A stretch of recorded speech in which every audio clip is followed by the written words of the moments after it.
15వ అధ్యాయం 29, 20, 21 వచనాలు నేను చదువుతున్నాను. ఇప్పుడైతే నిద్రించిన వారిలో ప్రథమ ఫలముగా క్రీస్తు మృతులలో నుండి లేపబడి ఉన్నాడు. మనుషుని ద్వారా మరణం వచ్చిన గనుక మనుషుని ద్వారానే మృతుల పునరుత్థానమును కలిగెను. ఆదామునందు అందరు ఎలాగూ మృతి పొందుచున్నారో అలాగుననే క్రీస్తునందు అందరూ బ్రతికింపబడుదురు. చిన్న ప్రార్థన చేసుకుందాం. ప్రేమ కలిగిన మా తండ్రి, కృపా కనికరం గల మా దేవ, మీకు వందనాలు. నువ్వు నిజంగా నమ్మదగిన దేవుడు స్వామి. మమ్మను మీరు ప్రేమిస్తున్నారు. నీ సముఖానికి తీసుకొస్తూ పునరుత్థానం అంటే ఏమిటో, పునరుత్థానం యొక్క ప్రాముఖ్యతను గురించి మాతో మాట్లాడారు. రెండవదిగా పునరుత్థానం యొక్క గొప్పతనం ఏంటో అయా మేము తెలుసుకోవటానికి మీరు చూపుతున్న నీ కృపను బట్టి నీకు స్తోత్రాలు. పునరుత్థానం యొక్క గొప్పతనాన్ని మేము తెలుసుకొని ఆ పునరుత్థాన ఫలాన్ని పొందుకొనుటకు మాకు సహాయం చేసి మీరు మహిమ పొందుమని యేసు నామమున ప్రార్థించి వేడుకుంటున్నాము తండ్రి. ఆమేన్. హల్లెలూయా. మనం ఇది 3వ వారం పునరుత్థానం గురించి ధ్యానిస్తా ఉన్నాం. దేవునికి స్తోత్రం. పునరుత్థానం యొక్క ప్రాముఖ్యత తెలుసుకున్నాము. రెండవదిగా పునరుత్థానం గొప్పతనంలో మొట్టమొదటిది యేసుక్రీస్తు యొక్క పునరుత్థానము ద్వారా అప్పుడున్నటువంటి ప్రజలందరూ ఈయన మరియ యోసేపుల కొడుకు కాదని ఆయనను ఒక మనిషిలాగానే చూశారు. కానీ ఎప్పుడైతే పునరుత్థానుడయ్యాడో ఆయన ప్రభువు అని నిరూపించబడింది. రెండవది మనం పోయిన వారం ధ్యానించాము. యేసుక్రీస్తు యొక్క పునరుత్థానం ఆయన పాపము లేనివాడు, పాపరహితుడు అని మనం ధ్యానించాం. ఈరోజు 3వ విషయాన్ని మనం ధ్యానిద్దాం. పునరుత్థానం ఆయన దేవుడని నిరూపించింది, ఆయన పాపము లేనివాడని నిరూపించింది. కానీ క్రీస్తు యొక్క పునరుత్థానం మన విషయాల పట్ల ఏం తెలియజేస్తుంది? మన గురించి ఒక్కొక్క వ్యక్తికి వ్యక్తిగతంగా ఏం తెలియజేస్తుంది అనంటే, ఫస్ట్ పాయింట్ మన పాపాన్ని, రెండవది మన మరణాన్ని, మూడవది మనని మోసగించిన సాతానుని జయించాడని రుజువు చేసింది. దేవునికి స్తోత్రం. హల్లెలూయా. పునరుద్ధానం అనేది మన గురించి. చూడండి, మనమందరం కూడా పాపం చేశాం. ఆ పాపం వల్ల మనుషులకు మరణం వచ్చింది. మనుషులకు మరణం వచ్చింది కాబట్టి సాతానుడు ప్రతిసారి ఏం చేస్తాడంటే మరణ భయాన్ని మనలో పెట్టి వాడికి దాసుడైనట్టుగా చేస్తూ ఉంటాడు. కాబట్టి పునరుత్థానం ద్వారా ఏం నిరూపించబడింది అంటే మన పాపం, మన మరణం, మనని మోసగించిన సాతానుని ఓడించాడని యేసు క్రీస్తుల వారి యొక్క పునరుత్థానం నిరూపించింది, ప్రూవ్ చేసింది, రుజువు చేసింది. చాలాసార్లు మనం వింటాం. ఏమని వింటాం తెలుసా? దుష్ట శిక్షణ, శిష్ట రక్షణ. దుష్ట శిక్షణ, శిష్ట రక్షణ. ప్రపంచంలో ఏ మనిషి చరిత్ర చూసినా మనం దేవుళ్ళు అంటున్నామే, దేవతలు అంటున్నామే, వాళ్ళతో సహా ఎవరైనా, ఏ ఒక్కరైనా, దేవునికి స్తోత్రం, ఏ ఒక్కరైనా మంచోళ్ళుగా ఉన్నారా?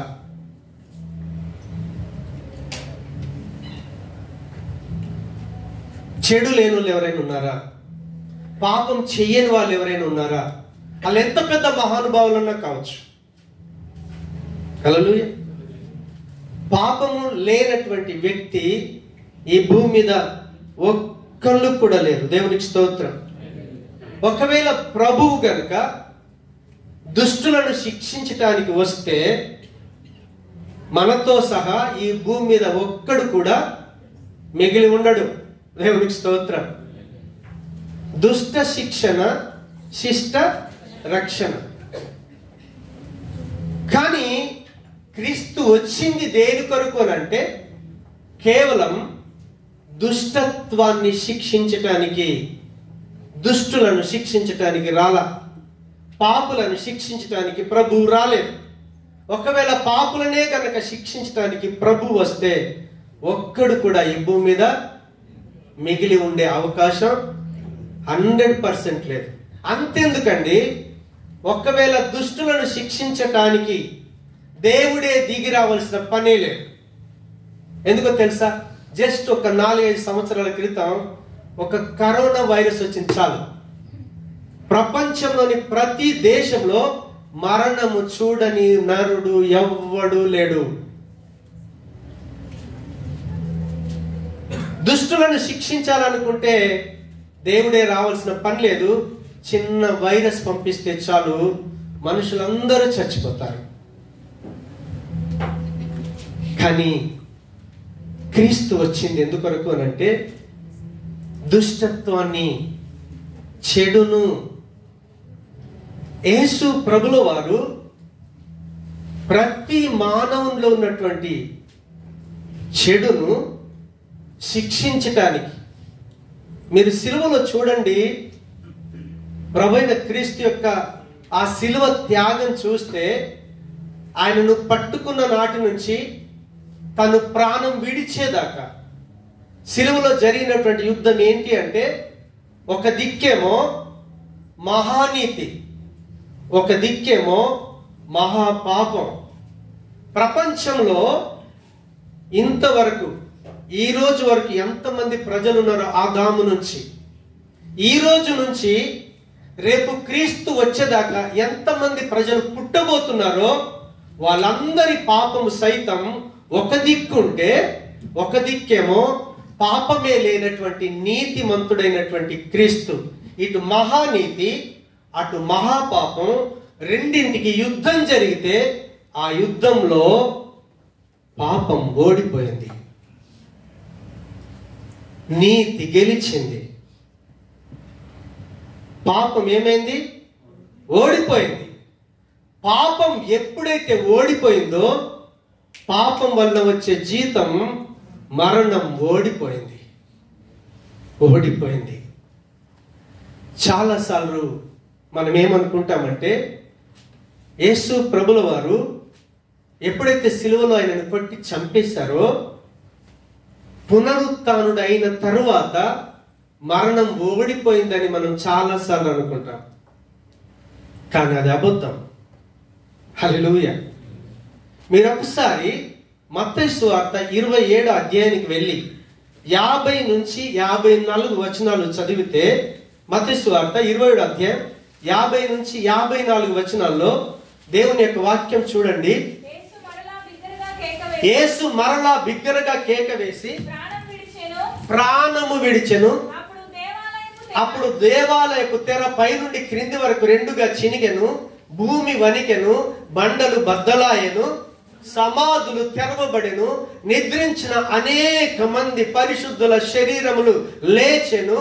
వారు సమాధులలో నుండి బయటికి వచ్చి ఆయన లేచిన తరువాత పరిశుద్ధ పట్టణంలో ప్రవేశించి అనేకులకు అగపడిరి.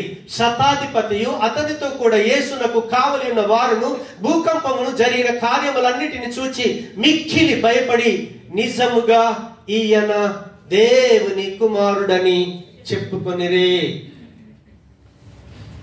ఎప్పుడైతే ఆయన బిగ్గరగా కేక వేసి ప్రాణం విడిచాడో, ఆయన కేక వేసింది ఎందుకో తెలుసా? తండ్రి, నువ్వు ఏ మరణాన్ని జయించమని, ఏ పాపాన్ని జయించమని నువ్వు నన్ను పంపించావో నేను పూర్తి చేశానని. క్రికెట్ కప్ గెలిచినప్పుడు ఎలా కోరికలు పడతారు? ఎంతమందికి ఉంది క్రికెట్ పిచ్చి? ఆడు ఎక్కడ ఆడతాడు? అవునా? ఏ కంట్రీలో ఆడతాడు? రూమ్ లో ఒక్కడు కూకున్నా ఆనందం పంచుకోలేక ఇంకొకటి దగ్గరికి వెళ్ళి హే ఇండియా గెలిచింది అంటాడు. అలాంటి విజయ కేక వేశాడు యేసుక్రీస్తుల వారు. ఎందుకో తెలుసా? ఆయన ఎప్పుడైతే చనిపోయాడో ఆయన మరణాన్ని జయించాడనడానికి ప్రూఫ్ అప్పుడు ఆ యెరూషలేం పట్టణంలో ఎంతమంది నీతిమంతులు చనిపోయారో వాళ్ళందరూ లేపబడి పట్టణంలో ప్రవేశించి ప్రజలందరికీ కనిపించారని దేవుని యొక్క వాక్యం స్పష్టంగా తెలియజేస్తా ఉంది. మరణాన్ని సిలువలో ఓడించాడు ఆయన. దేవునికి స్తోత్రం. హల్లెలూయా. పాపం ఓడిపోయింది. పాపానికి రావాల్సిన జీతం మరణం ఓడిపోయింది. అందుకే కొలస్సీ పత్రిక 2:14-15 అంటాడు, దేవుని యొక్క వాక్యం సెలవిస్తా ఉంది, సాతానుని ప్రభు అట ఓడించాడట. దేవునికి స్తోత్రం. వాణ్ణి నిరాయుధినిగా చేశాడట. వానికున్న ఆయుధం ఏంటో తెలుసా? ప్రపంచ ప్రజలందరినీ మరణం అనే భయం చేత వణికిస్తాడు. వాడు ఓడిపోయాడు. మరణం ఓడిపోయింది. యేసు క్రీస్తుల వారు ఎప్పుడైతే సమాధి నుంచి లేచాడో అప్పుడు ప్రపంచ ప్రజలందరికీ ప్రూఫ్ చేయబడింది ఏంటో తెలుసా? మనం ఒక మనిషి చేసినటువంటి పాపం యేసయ్య దగ్గర ఓడిపోయింది. యేసు ప్రభుల వారు మరణాన్ని జయించాడు. ఎవరి మరణము తెలుసా? నా మరణం, నీ మరణం, నీ మరణం, నీ మరణం, అందరి మరణాన్ని ఆయన మీద వేసుకొని మరణాన్ని జయించి లేచాడు. దేవునికి స్తోత్రం. హల్లెలూయా. ఆయన పునరుత్థానం పాపాన్ని గెలిచాడని, మరణాన్ని గెలిచాడని ప్రూఫ్ చేస్తా ఉంది. చాలాసార్లు సాతానుడు ఏం చేస్తాడో తెలుసా? మన సీక్రెట్స్ ఏమైనా ఉంటే బయట పెడతానని భయపెట్టి బ్లాక్ మెయిల్ చేస్తా ఉంటాడు. ఏయ్ నాగరాజు, నేను చూశాను, నీ చరిత్ర అంతా బయట పెడతాను, లేకపోతే నాకు ఇంత ఇవ్వాలి. హల్లెలూయా. నీ విషయం బయట పెడతాను, నువ్వు చచ్చిపోవాల్సి వస్తుంది. ఆ మరణాన్ని యేసు క్రీస్తుల వారు జయించాడు. సాతాను మోసగించే సాతానుని యేసు ప్రభుల వారు జయించేశాడు. దేవునికి స్తోత్రం. కారణం ఏంటో తెలుసా? హెబ్రీ పత్రిక 2వ అధ్యాయం 14-15 వచనాల్లో ఏముందో తెలుసా? యేసు క్రీస్తుల వారట మరణంలోకి ప్రవేశించాడట. దేవునికి స్తోత్రం. ఎక్కడికి ప్రవేశించాడు ఆయన? మరణములోకి ప్రవేశించాడు. ఎందుకో తెలుసా? ఆ మరణాన్ని జయించడానికి. సాతానుకున్న ఒకే ఒక్క ఆయుధం, మనమందరము దేవుని పిల్లలం, రక్త మాంసాలు కలిగి ఉన్నాం.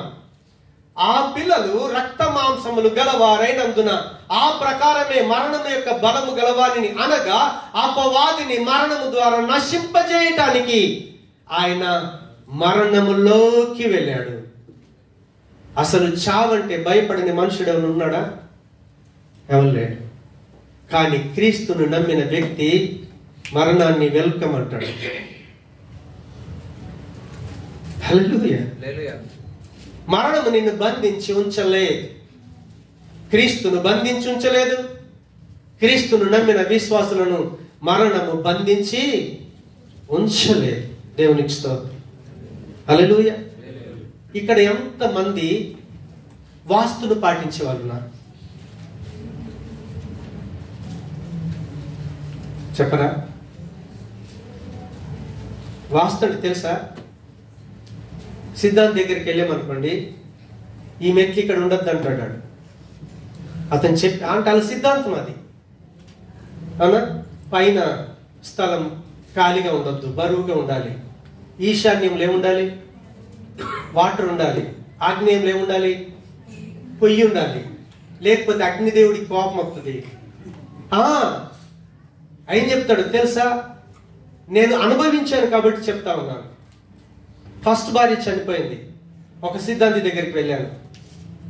ఆయన అన్నాడు, మీ ఇంట్లో పై భాగంలో నూతుంది, అక్కడ ఖాళీ ప్లేస్ ఉంది, దాన్ని పూడి చేసి ఈశాన్యంలో పెట్టు, అక్కడ ఏదైనా కట్టు అని అంటే, ఒక దిక్కు వ్యాధులు వచ్చి భార్య చచ్చిపోతా ఉంటే, డబ్బు లేకుండా ఉంటే ఆయన ఏమన్నాడు తెలుసా?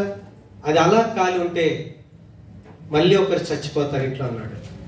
అప్పు చేసి పై భాగాన్ని స్లాబ్ వేసా, నూతి కూడిపించేసా, అన్నీ సరి చేశాను.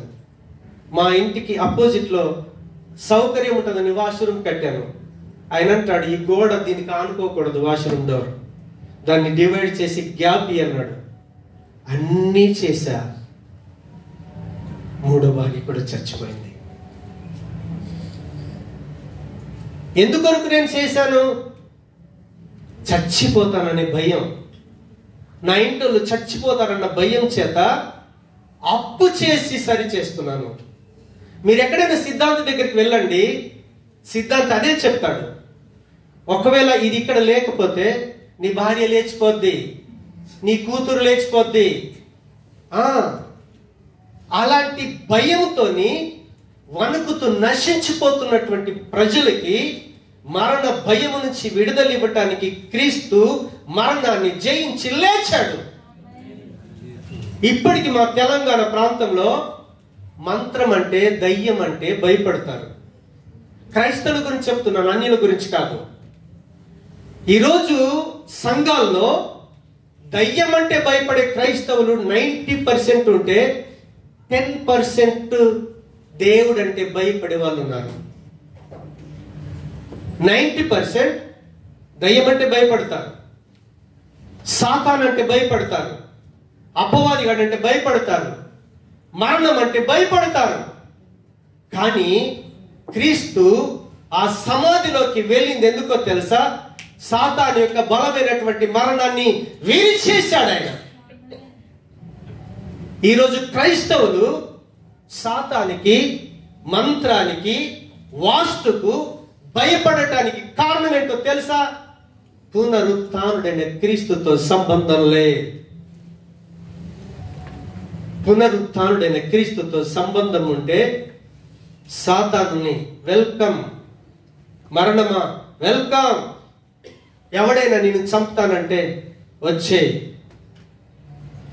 ధైర్యంగా చెప్పగలుగుతాం, ధైర్యంగా చెప్పగలుగుతాం. ఎందుకో తెలుసా? ఆ మరణం నిన్ను బంధించి ఉంచలేదు. మరణాన్ని జయించిన క్రీస్తు ఆయన మనిషే. అక్కడున్న వాళ్ళందరూ అనుకున్నారు వీడు మరియ యోసేపుల కొడుకే.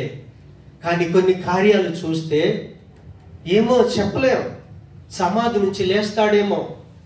పిలాతు దగ్గరికి వెళ్ళి డబల్ సెక్యూరిటీ తీసుకొచ్చుకొని సిలువ వేసినప్పుడు ఏవైతే రాజు సైన్యం ఉందో ఆ సైన్యము కాక ఎక్స్ట్రా ప్రొటెక్షన్ ఆ సమాధి చుట్టూ పెట్టారు. కానీ సమాధి ఆయనను బంధించి ఉంచలేకపోయింది. అందుకే దేవుని యొక్క వాక్యం సెలవిస్తా ఉంది. కొలసి 2:14-15 అంటాడు, ఆ సాతానుకు వాని యొక్క అనుచరులకు ఉన్నటువంటి బలం ఏంటో తెలుసా? మరణం. ఆ మరణాన్ని నేను ఓడించానని ఆ సిలువలో ఉన్నప్పుడే అక్కడున్న ప్రజలందరికీ ప్రూఫ్ ఇచ్చాడు. చచ్చిపోయిన వాళ్ళు సమాధుల్లో నుంచి లేచారు. మరణం ఓడిపోయిందని చెప్తా ఉంటే మేము చచ్చిపోతామని వాస్తును పాటిస్తా ఉన్నారు. ఎంత అమాయకత్వం! అందుకే నువ్వు క్రైస్తవుడు అని చెప్పుకోవటానికి క్రీస్తు ఏమై ఉన్నాడో నీకు తెలియకపోతే ఏం మారుద్ది తెలుసా? మతం మారుద్ది, జీవితం మారదు. హిందూ మతంలో నుంచి క్రైస్తవ మతంలోకి వస్తాడు తప్ప జీవితంలో మార్పు ఉండదు. హల్లెలూయా. గుడికి వెళ్ళినప్పుడు టెంకాయ పెట్టేవాడిని ఇక్కడికి వచ్చి కాలికేసి ప్రార్థన చేయించుకొని వెళ్తాను అంతే. హల్లెలూయా. అలాంటి క్రైస్తవ్యం కాదు. కారణం ఏంటో తెలుసా? ఆయన పునరుత్థానం ద్వారా నా పాపం, నీ పాపం ఆయన జయించాడు. పాపానికి రావాల్సిన జీతం మరణాన్ని జయించాడు. నిన్ను మోసం చేస్తూ, నిన్ను భయపెట్టి, నిన్ను బ్లాక్మెయిల్ చేసేటటువంటి సాతాను యొక్క ఆయుధమైన మరణాన్ని విరిచేశాడు ఆయన. నువ్వు ఇప్పుడు ఎవరికి భయపడాలి? భయపడితే క్రీస్తుకు భయపడాలి, దయ్యానికి కాదు, మంత్రానికి కాదు. ఎవ్వడికి భయపడలేము. ఎందుకు తెలుసా? ఈ లోకములో ఉన్నవాడి కంటే నీలో ఉన్నవాడు మరణాన్ని గెలిచిన వాడాయన, పాపాన్ని ఓడించిన వాడాయన, పాపానికి మరణానికి కారణమైనటువంటి సాతానుని ఓడించిన వాడాయన.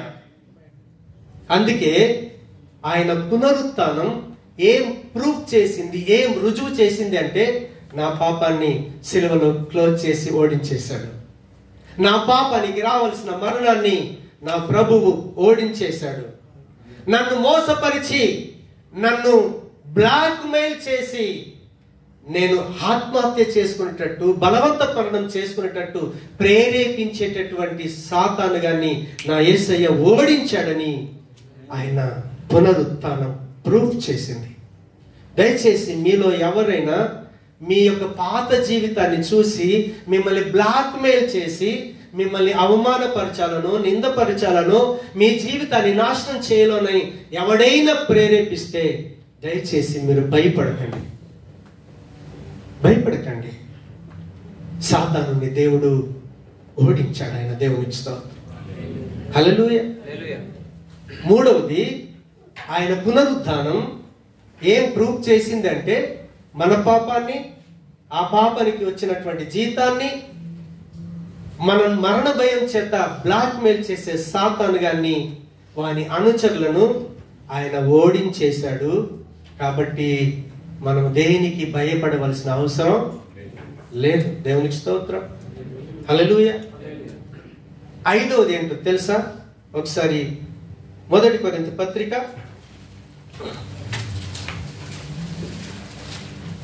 15వ అధ్యాయం 22-23 వచనాలు త్వరగా చదువుకుందాం.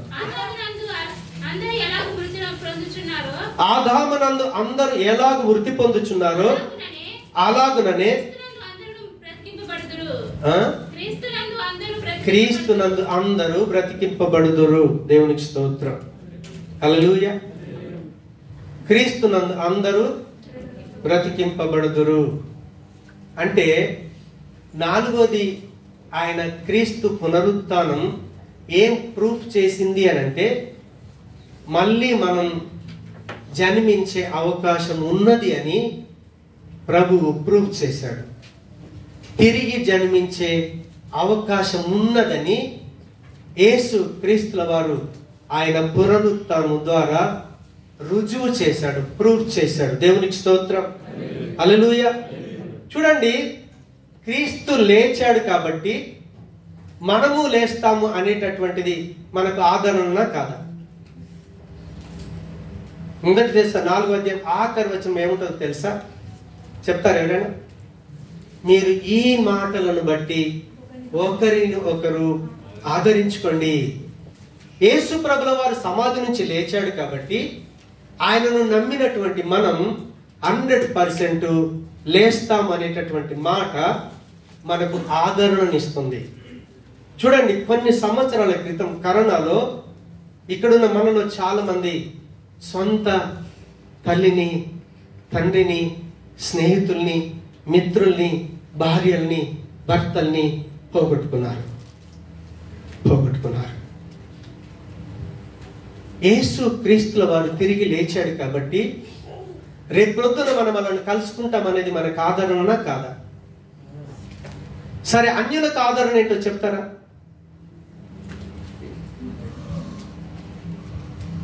నేను క్రీస్తులోకి రాకంటే ముందు మేము ట్విన్స్. మా అన్నయ్య రాము చనిపోయాడు, నా పేరు లక్ష్మణ్. రాము చనిపోయాడు. కొన్ని రోజులకి మా డాడీ చనిపోయాడు. అప్పటికి ప్రభులోకి రాలేదు. చనిపోయిన తర్వాత 12వ రోజు నాడు మా డాడీ వెజిటేరియన్. అన్నీ తీసుకుని వెళ్ళి తను ఎక్కడైతే కాల్చామో, మా అన్నయ్యను సమాధి చేశాం పిల్లోడని. మా డాడీ కాల్ చేశారు. అక్కడికి వెళ్ళి తనకిష్టమైన అన్ని పెట్టాం. చాలాసేపు చూసాం. ఒక్క కాకి కానీ గద్ద కానీ రావట్లా. అయ్యో అని బాధపడుతూ ఉన్నాం. కాసేపటికి, చాలాసేపటికి ఒక కాకి వచ్చి అన్నం తినగానే అమ్మయ్య కాకి ముట్టింది, సంతోషంతో వెళ్ళిపోయాం. అన్యులకున్న నిరీక్షణ ఏంటో తెలుసా? వాళ్ళు ఫస్ట్ కాకిని కలుసుకోవాలి. కానీ మనకున్న నిరీక్షణ ఏంటో తెలుసా? మనం పోగొట్టుకున్న సొంత తల్లిని, భార్యని, పిల్లల్ని, స్నేహితుల్ని 100% డైరెక్ట్ కలుసుకుంటాం. హల్లెలూయా. ఆ కాకి ముట్టితే విమర్శ కాదు ఇది, నేను అనుభవించాను. అది ముట్టకపోతే సంతోషం లేదు. కానీ కాకిని కలుసుకున్నానే, ఈరోజు క్రీస్తులోకి వచ్చినందుకు డైరెక్ట్ నేను పోగొట్టుకున్న నా కుటుంబీకులను, ఇక్కడ ఎంతో మంది తల్లి, తండ్రి, భార్య, భర్త, పిల్లలు పోగొట్టుకున్న వాళ్ళు ఉన్నారు. ఇక్కడ ఒక క్రైస్తవుడికి ఉన్నటువంటి ఆధిక్యత ఏంటో తెలుసా? మనం డైరెక్ట్ మనం పోగొట్టుకున్న వాళ్ళని కలిసేటటువంటి ఆశీర్వాదం ఆయన పునరుత్థానుడై లేవటం ద్వారా మనకు కలిగింది. క్రీస్తు లేచాడు, నేను లేస్తాను. నాకంటే ముందు ప్రభులో నిద్రించిన వారే మొట్టమొదలు క్రీస్తును డైరెక్ట్ కలుసుకుంటారు. ఆ తరువాత మనం డైరెక్ట్ వాళ్ళని కలుసుకుంటాం. ఎంత ఆదరణ, ఎంత గొప్ప ఆశీర్వాదం! ఎప్పుడైనా ఆలోచన చేశారా? అన్యులేమో మధ్యవర్తిని కలవాలి, వాళ్ళ నమ్మకం అది. కానీ మన నమ్మకం ఏంటో తెలుసా? డైరెక్ట్ పోగొట్టుకున్న వాళ్ళని కలుసుకుంటాం మనం. దేవునికి స్తోత్రం. హల్లెలూయా, హల్లెలూయా. అంటే చూడండి, ప్రపంచంలో కార్ల్ మార్క్స్ ఎంతమంది తెలుసు? కార్ల్ మార్క్స్ చాలా తక్కువ మందికి. నక్సలిజం ఎక్కువగా ఉన్నప్పుడు కార్ల్ మార్క్స్ తెలుసు. కార్ల్ మార్క్స్ యొక్క సిద్ధాంతం ఏంటి అంటే సమాజాన్ని స్థాపించాలి, న్యాయము లేనటువంటి సమాజాన్ని స్థాపించాలి. అన్యాయం లేని, ఒకరినొకరు అందరూ కలుసుకునాలి, ప్రేమించుకునాలి, అన్యాయం అనేది ఉండొద్దు, ఒకరినొకరు మోసం చేసుకోవద్దు. అలాంటి సామ్రాజ్యాన్ని ఈ భూమి మీద తీసుకురావాలని కార్ల్ మార్క్స్ ఒక పుస్తకం రాశాడు. కానీ ఆయన కలగానే మిగిలిపోయింది. కానీ క్రీస్తు దాన్ని నెరవేర్చాడు. యేసు ప్రభుల వారు సమాజాన్ని స్థాపించగలిగాడు. క్రీస్తులోకి వచ్చిన వాడు అన్యాయం చేయలేడు. క్రీస్తులోకి వచ్చిన వాడు ఒకరిని మోసం చేయలేడు. ఏదైతే మానవులు కోరుకున్నారో అలాంటి సామ్రాజ్యాన్ని స్థాపించినటువంటి వాడు ప్రభు అయినటువంటి యేసు క్రీస్తుల వారు. దేవునికి స్తోత్రం. రెండోది చూడండి, యేసు క్రీస్తుల వారు ఆయన చనిపోయి లేచాడు కదా. చనిపోయి లేవటం ద్వారా ఈ మరణము తర్వాత ఒక జీవితం ఉందని ఆయన ప్రూఫ్ చేశాడు. చూడండి, బ్రతికున్న యేసయ్య చచ్చిపోయాడు. ఏమయ్యాడు? అందరు చూడగానే చచ్చిపోయాడు. ఈ ఒడ్డు నుంచి ఆ ఒడ్డుకి వెళ్ళిపోయాడు ఆయన. ఆ ఒడ్డుకి వెళ్ళినోడు మళ్ళీ తిరిగి ఈ ఒడ్డుకు వచ్చాడు. జీవంలో నుంచి మరణంలోకి వెళ్ళాడు. ఇప్పుడు మరణం నుంచి మళ్ళీ ఏం చేశాడు? జీవంలోకి వచ్చాడు ఆయన. అందుకే మార్తతో అన్నాడు, ఏమన్నాడు తెలుసా? నువ్వు మరణంలోకి వెళ్ళినా సరే మళ్ళీ జీవంలోకి నేను తీసుకొని వస్తాను. మీరు యోహాను సువార్త 11:25 చూడండి. పునరుత్థానమును నేనే, జీవమును నేనే. నా యందు విశ్వాసం ఉంచిన వాడు చనిపోయినను బ్రతుకును. ఆయన పునరుత్థానం వాళ్ళందరూ అనుకున్నారు మరియ యోసేపులకు కొడుకే కదా, వడ్రంగి వాడైనటువంటి ఆ యేసు ఆఫ్టర్ ఆల్ ఒక మనిషి అనుకున్నారు. చంపేశాం, అయిపోయింది, క్లోజ్ అనుకున్నారు. కానీ చనిపోయినోడు ఏం చేశాడు తెలుసా? మరణములకు వెళ్ళాడు. ఆ ఒడ్డు నుంచి మళ్ళీ జీవంలోకి వచ్చాడు. సమాధి నుంచి తిరిగి లేచాడు. ఇప్పుడు నువ్వు నేను ఒకవేళ ఇప్పుడు బ్రతుకున్నాం కదా, రేపు చచ్చిపోతాం. కానీ ఆ ఒడ్డు నుంచి మళ్ళీ తిరిగి ఏం చేస్తాం తెలుసా? జీవములోకి వస్తాం. ఆయన జీవితం ప్రూఫ్ చేసింది, ఆయన పునరుద్ధానం ప్రూఫ్ చేసింది. దేవునికి స్తోత్రం. హల్లెలూయా. చాలా మందికి డౌట్ ఉంటుంది, ఏంటో తెలుసా? అరే మరి ఇప్పుడైతే చనిపోయాం, తిరిగి లేచిన తర్వాత ఎలా ఉంటాం? ఆ శరీరం ఎలా ఉంటుంది? మీరు 1 కొరింథీ పత్రిక 15 అధ్యాయం 35 నుంచి 44 దాకా తర్వాత ఇంటికి వెళ్ళి చదువుకోనండి. అక్కడ ఎక్స్ప్లెయిన్ చేస్తున్నాడు. అది ఎలా ఉంటుందో తెలుసా? చూడండి, మనం చేప మాంసం ఒక రకం ఉందా? అన్ని మాంసమే, కానీ చేప మాంసం ఒక డిఫరెంట్, మనుషుని మాంసం డిఫరెంట్, జంతు మాంసం డిఫరెంట్. చూడండి, మనం చూస్తున్నాం ఆకాశంలో సూర్యుని మహిమ వేరే, చంద్రుని యొక్క మహిమ వేరే, నక్షత్రాల యొక్క మహిమ కూడా వేరే. మనం విత్తేటప్పుడు ఇక్కడ ఎంతమంది వ్యవసాయం చేశారు? వ్యవసాయం చేసిన వాళ్ళకి అనుభవం ఉంటుంది. మనం ఏ మొక్కజొన్న విత్తనం విత్తామో అది చచ్చిన తర్వాత కొత్తది వస్తుంది. చావకపోతే కొత్తది వచ్చే అవకాశం లేదు. హల్లెలూయా. క్షయమైపోయే ఈ శరీరం అక్షయమనేదిగా లేచుద్ది. మనం ఎంత మంచి ప్రేమ చేసినా రేపు ప్రొద్దున సపోజ్ సునీతమ్మ నేనున్నాం కదా, నేను చచ్చిపోయి ఒకవేళ ఇంట్లో 2 రోజులు అయిందనుకో, సునీతమ్మ ఏమంటారు తెలుసా? సార్ తొందరగా తీసుకెళ్దాం. అప్పటిదాకా గ్రేట్ జేమ్స్, చచ్చిపోయిన తర్వాత ఏంటి? వాసన వచ్చినాడు, అయిపోయింది, విలువ లేదు. కానీ ఎప్పుడైతే క్రీస్తు పునరుత్థానం నిరూపించబడిందో, ఏ మాంసం ఆ మాంసం ఏ రీతిగా ఉందో, పునరుత్థానుడైనప్పుడు మహిమ శరీరంతో లేస్తాం, ఘనమైన శరీరంగా లేపబడతాం. హల్లెలూయా. కాబట్టి ఈరోజు సండే కదా, సండే రోజు ఇక్కడ ఉన్నాం మనం. ఎందుకు అనుకున్నారు మీరు? బయట ఎంజాయ్ చేయొచ్చు కదా. మీరు బయట ఎంజాయ్ చేయొచ్చా లేదా? అన్యులకున్న నిరీక్షణ ఏంటో తెలుసా? ఈ జీవితం గడిస్తే చాలు, ఈ రోజు గడిస్తే చాలు. ఒక్క పూట అన్నం లేకపోతే దేవుణ్ణి తిడతాం, సరిపోయిన సాలి రాకపోతే దేవుణ్ణి దూషిస్తాం, కట్టుకోవటానికి వస్త్రాలు లేకపోతే దేవుణ్ణి దూషిస్తాం. కానీ ఈరోజు లోక సంబంధమైన మాలిన్యమైనటువంటి పాపంతో కూడిన ప్రతి సంతోషాన్ని విడిచిపెట్టుకొని ఆయన సముఖంలో కూర్చున్నామే. ఎందుకో తెలుసా? రేపు నాకు క్రీస్తుతో జీవించే జీవితం ఉంది. నువ్వు ఇటు క్రీస్తులో లేక, అటు లోకంలో లేక, అటు లోకాన్ని అనుభవించలేవు, ఇటు దేవునితో ఆనందించలేవు. భ్రష్టులమైపోతాం.